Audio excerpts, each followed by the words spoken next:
Guys, sobrang sipag nila guys, oh. Yan yung mga trabaho ng Pilipino guys. Pa isa guys, oh. Puputol.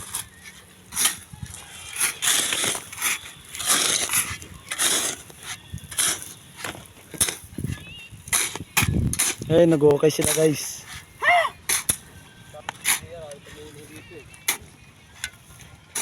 Lumangan na natin. Bro. Lumangan na.